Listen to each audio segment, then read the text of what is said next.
आज के इस कार्यक्रम में आए हुए सभी विशिष्ट अतिथिगण, मैं दिल की गहराइयों से आपका स्वागत करता हूं और जो लोग पीछे खड़े हैं मैं उनसे क्षमा मांगते हुए उनका स्वागत करता हूं कि मुझे अंदाजा नहीं था कुर्सी इतनी कम पड़ जाएगी, आप लोग इतनी संख्या में आ जाएंगे। मैं क्षमा चाहता हूं कि मैं आपको बैठने के लिए पर्याप्त जगह नहीं पाया, लेकिन आपका इस हद तक प्यार मेरे साथ रहेगा, ये मेरी बहुत बड़ी ताकत है।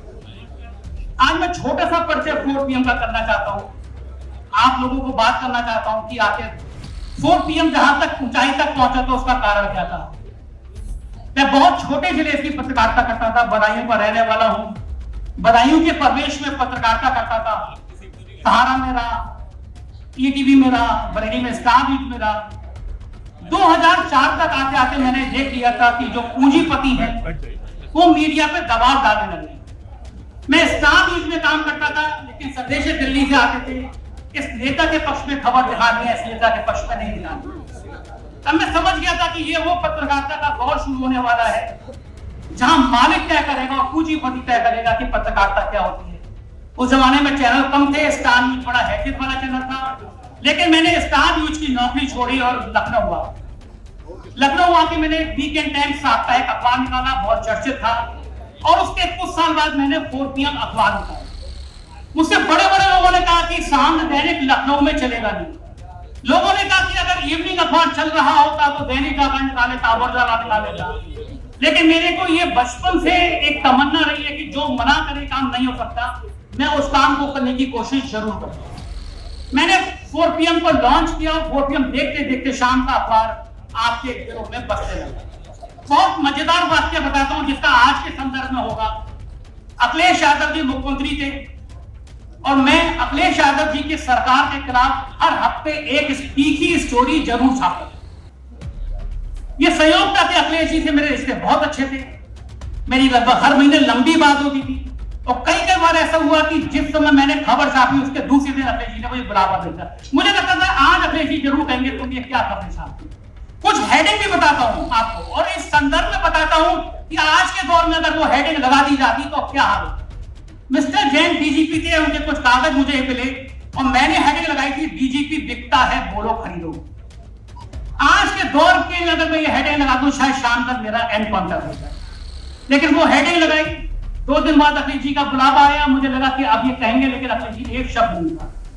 मैंने दर्जनों खबरें ऐसी निकली जो शायद किसी भी मुख्यमंत्री को, किसी भी सरकार को बहुत पीड़ा पहुंचाती, और मैं अखिलेश जी का वो तापमान देखना चाहता था कि वो कौन से तापमान तक में जाके वो गुस्सा करेंगे, मुझसे कहेंगे अब तो बस करो। पूरी सरकार जीत गई, लेकिन अखिलेश जी से मेरा व्यवहार बहुत अच्छा रहा। मैं मिलने जाता, कोई मुख्यमंत्री ऐसा नहीं करता, वो मुझे गाड़ी तक छोड़ने आते, घंटों बात करते, लेकिन खबर की बात नहीं।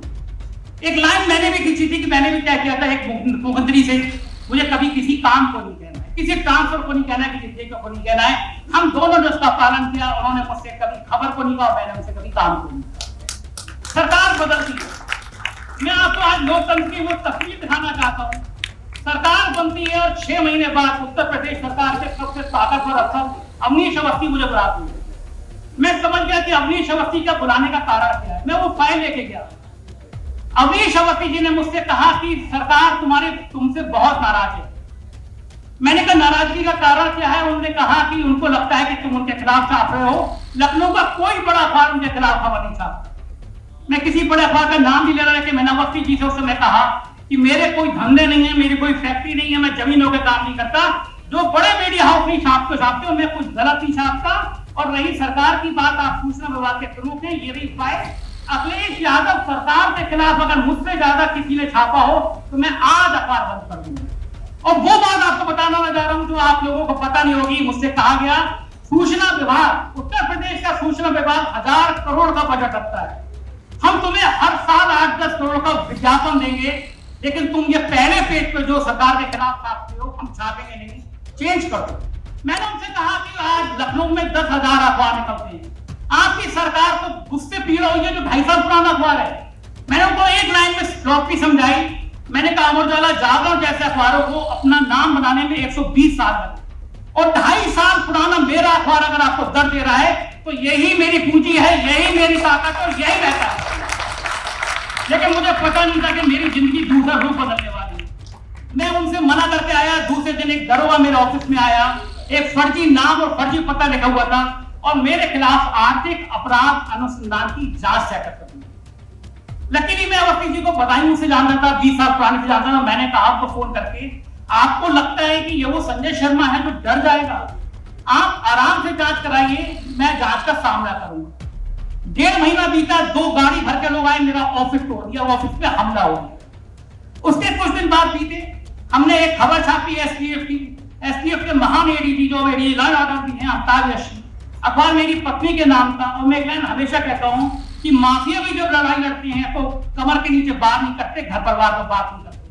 मगर उन महान अवनीश अवस्थी जी के इशारे पर या अलग अमिताभ यशी ने मुझ पे और मेरी पत्नी पे क्रिमिनल डिफेमेशन सूट दायर किया। संदेश आया सरकार से समझौता कर लो, मामला निबट जाएगा। हमने कहा हम हर परिस्थिति का सामना करने तैयार हैं, हम जेल चले जाएंगे। मैं और मेरी पत्नी कोर्ट गई, न्यायालय में खड़े रहे, दोनों ने जमानत कराई, लेकिन मैंने कहा कोर्ट पीएम का तेवर यही रहे, हम नहीं झुकेंगे, नहीं डरेंगे। संजय सिंह जी आम आदमी पार्टी के सांसद थे, मेरे ऑफिस में आए, मैंने उनका इंटरव्यू किया, इंटरव्यू वायरल हुआ। उत्तर प्रदेश में 500 से ज्यादा मकान पत्रकारों को सरकारी मकान मिले होते हैं, मुझे भी मिला था। संजय सिंह का इंटरव्यू वायरल होने के अगले 24 घंटे बाद 100 पुलिस वाले लगा के मेरा सरकारी मकान खाली करा दिया। 7 सालों में मेरे अखबार को विज्ञापन नहीं दिया गया। मैं यहाँ राज मान्यता प्राप्त संवाददाता समिति का उपाध्यक्ष था, मेरी मान्यता खत्म कर दी गई, आज तक सचिवालय का पास नहीं था। ये सारे षड्यंत्र, ये सारी ताकत थी कि पोर्टियम को झुका लेंगे, लेकिन मैं झुका नहीं। जो कह रहे थे मैं यूट्यूब पे बोलता चला गया और मुझे अंदाजा नहीं था कि मेरी आवाज इस दुनिया के कोने कोने में पहुंच जाएगी। आज 200 से ज्यादा मुल्कों में पोर्टियम देखा जाता है, पोर्टियम की बात की जाती है। उत्तर प्रदेश के विधानसभा चुनाव चल रहे थे, मैं रोज शाम को डिबेट करता था। बड़े बड़े नेशनल चैनल के डिबेट के व्यू आते थे 5,000 10,000, और मैंने एक दिन डिबेट कर करी तो अखिलेश जी उसको देखने वाले लोग थे 6 लाख डिबेट के व्यू। इस ऐतिहासिक उपलब्धि ने हंगामा कर दिया। एक दिन मेरा यूट्यूब चैनल अचानक बंद हो गया। मैंने कहा ये कैसे हुआ, यूट्यूब जवाब ना दे, मैं परेशान। 1 घंटे के अंदर मैंने पोर्टियम यूपी के नाम से अपना नया चैनल बनाया। मेरे भाई, मेरे दोस्त, मेरी ताकत मोहम्मद हैदर, देश के सबसे जाने माने बड़े अधिवक्ता, उन्होंने बहुत बढ़िया लीगल नोटिस तैयार किया सुप्रीम कोर्ट के। यार 3 दिन के अंदर यूट्यूब खुला, लेकिन तब तक यूपी पोर्टियम यूपी बन चुका था। जैसे ही खुला उसके 4थे दिन इनकम टैक्स का नोटिस आ गया कि 10 सालों में आपके और आपके परिवारों ने घर में पुताई भी कराई, तो उसका जवाब दीजिए। मैंने कहा हैदर भाई इनका जवाब आप दीजिए, मैं जहां से नोटिस आया वहां की जड़ में जाता हूं। गुजरात में तलाश शुरू करी, मेरी तरह शेर मयूर जानी मिला। मैंने कहा इस नोटिस का जवाब हम कलम से देंगे, आवाज से देंगे, गुजरात के घोटालों से देंगे। और पोर्टियम को जांच शुरू हो गया। उसके बाद सिलसिला शुरू रुका नहीं। पोर्टियम मध्य प्रदेश, राजस्थान, महाराष्ट्र, कर्नाटक, बिहार, दिल्ली। फिर हमने सोचा कि महाराष्ट्र में सबसे ज्यादा देखा जाता है तो एमपी स्वराज जी के ठिकाने पे, अवतार दास जी के ठिकाने पे देनी चाहिए। हमने पोर्टियम बॉलीवुड शुरू किया। बॉलीवुड की इंडस्ट्री में हम घुसे और देखा, फिर हमको लगा कि संगीत एक बहुत बड़ी ताकत है। उससे पहले का वाक्य बता दूं, मुझे जो मेरे दिल में, मेरे परिवार पे असर कर गया। मुझे एसटीएफ के एक इंस्पेक्टर ने कहा कि ये लोग शायद तुम्हें मरवा देंगे, तुमसे बहुत नाराज। उस दिन पहली बार मैं थोड़ा चिंतित हुआ। कभी मुझे चिंता नहीं होती अपनी जिंदगी की। मुझे लगा बच्चे छोटे हैं, 2-2.5 करोड़ का कर्जा है, मकान होते हैं ऑफिस पे। मैंने उस दिन 5 करोड़ का टर्म इंश्योरेंस कराया कि मुझे कुछ हो जाए तो 10 करोड़ का बच्चों को मिल जाए, उनकी परवरिश हो जाए। मैं घर पे आया, मैंने पत्नी को बताया कुछ हो जाएगा तो इंश्योरेंस के पैसे। पहली बार मेरी पत्नी की आंखों में मैंने आंसू देखे। मैंने इससे कहा तुम ये सोचो, ये तकदीर किनकी होती है कि जिसकी लड़ाई सीधी सरकार से होती है, और इस बात से होती है कि तुम उसूलों से नहीं झुकोगे, तुम गौरवान्वित महसूस करो कि हमारा परिवार वो है जो सच बोलने की लड़ाई लड़ रहा है। तो एक के बाद एक सिलसिला शुरू होते रहे। पोर्टियम की उपलब्धियों में तमगे जुड़ते चले गए। पूरे चुनाव में पोर्टियम देश का सबसे ज्यादा देखा जाने वाला चैनल बन गया। पिछले 7 महीनों में 6 महीने से लगातार हम पॉलिटिकल कमेंटेटर के रूप में सबसे आगे हैं। हम हैरान थे कि 1 महीने में 42 करोड़ व्यू कैसे आ सकते हैं। लेकिन ये सब आपका प्यार था, आपकी असीम दौलत थी। अमेरिका हो, लंदन, ऑस्ट्रेलिया, खाड़ी देश, मेरी दर्जनों की संख्या में दोस्त बन रहे हैं, मुझे बुलाते हैं, कहते हैं यहाँ पे आके शो करो। ये दुनिया असंभव थी, और ये दुनिया संभव इसलिए बनी क्योंकि मैंने तय किया था जो सच होगा वो पूछेंगे। हमें सिखाया गया था पत्रकारिता में कि पत्रकार का काम सरकार से सवाल पूछना होता है, सरकार जो छुपाती है वो खबर होती है, सरकार जो बताती है वो विज्ञापन होता है। हम उस लड़ाई को लड़े, आपने हमारा साथ दिया, नतीजा आज हमने एक इतिहास बनाया, 7 लाख सब्सक्राइबर पूरे हो गए।